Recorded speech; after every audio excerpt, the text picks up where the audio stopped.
Um casamento que deve salvar. Se ela for cruel, ela lhe dirá que ela realmente não queria salvar seu casamento. Você pode culpá-lo. Afinal, ela havia passado por dificuldades quando o marido a espancou, sem falar na bebida, no abuso de drogas e na pornografia. E agora, pela primeira vez em muito tempo, Mônica estava aprendendo a viver uma vida normal, não para ela e as crianças, mas não para Rosone. Sua fé lhe dizia que o casamento era um compromisso para toda a vida, mas há alguns anos seu relacionamento se deteriorou. Como sabia disso também, não é? Ele não é o primeiro a sair. Não foi ela que se mudou para o apartamento e teve que tomar providências para ver os filhos. Você não disse que queria ser livre. Então por que agora? Porque seu namorado do ensino médio, o homem que a traiu durante o primeiro ano de casamento, a tocou no dia anterior ao divórcio.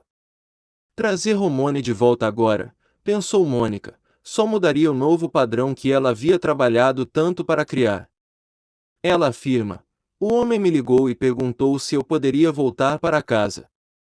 E eu nunca vou esquecer. Eu disse a ela que não. O maior segredo que pode ser carregado. Roman estava vestido de branco no dia de seu casamento, mas não porque estava limpo. Não. A pureza do jovem Rosone foi tirada dele, cuidadosa e apropriadamente, por uma mulher que frequentava a igreja de sua família. Começou, como sempre, com autoaperfeiçoamento. A mulher se referiu a Romani como seu Deus e usou esse relacionamento a seu favor. Começou com uma visita regular à sua casa, mas depois de alguns meses as coisas ficaram estranhas, como uma velha tratando um namorado de 12 anos como um milagre. Antes que eu percebesse, disse Rosone, eu era inocente. O assédio sexual continuou por vários anos, até que Romani tinha 13 ou 14 anos. O segredo tornou-se difícil para ele carregar. No entanto, quando ela finalmente contou a seus pais, Rosone disse que eles se sentiram traídas e perguntaram por que eu não disse nada imediatamente.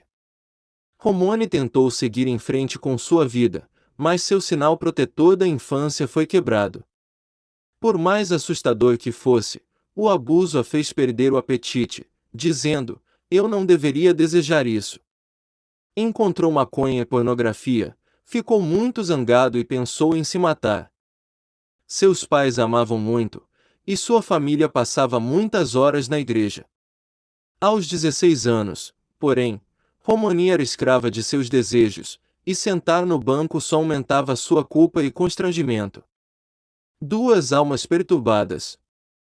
Mônica e Ron ocasionalmente brigavam nos cultos da igreja, mas eles não começaram a namorar até que Mônica foi transferida para a mesma escola. Você foi abusado sexualmente no passado. Ele também se tornou imoral durante sua juventude. Eles logo se sentiram atraídos um pelo outro. Roson diz: Mônica foi a primeira pessoa no mundo que realmente não sentiu minha dor. Senti que ele me entendia. Eles tiveram dias bons e dias ruins, duas almas perturbadas que não sabiam como lidar com suas feridas. De alguma forma, eles concluíram que o casamento era a resposta para seus problemas e ciúmes. O primeiro ano em que nos casamos foi maravilhoso, ou pelo menos achei que as coisas estavam bem, disse Mônica.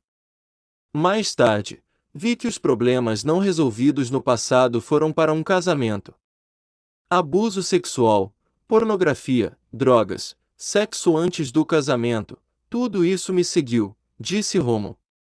Olhando para trás, Romone não sabe ao certo porque usou um smoking branco em seu casamento. Talvez a cor pura lhe desse um novo começo, algum tipo de liberdade de seu passado.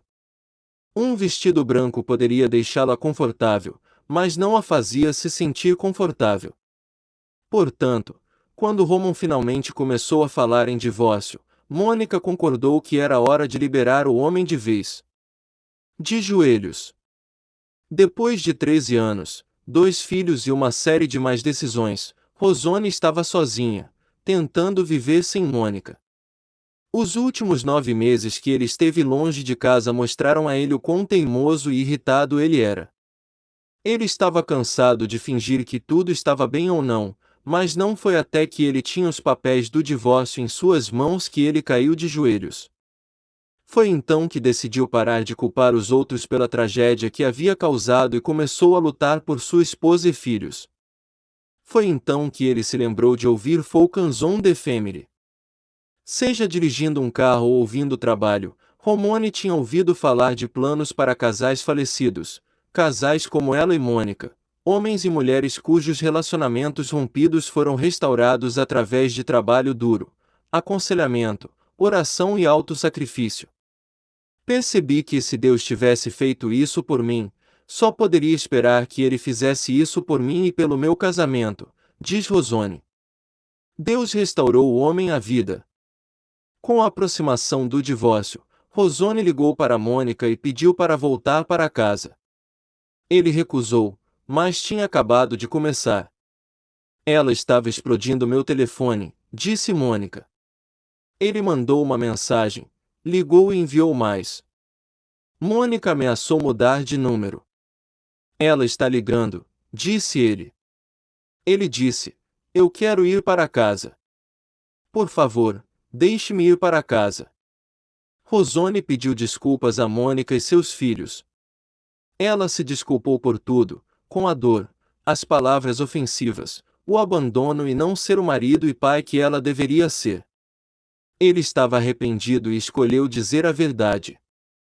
Mônica acabou permitindo que o marido voltasse para casa, mas disse a ele, junto com ele, que era apenas uma questão de tempo até que ele voltasse, como sempre fizera, e que a expulsaria.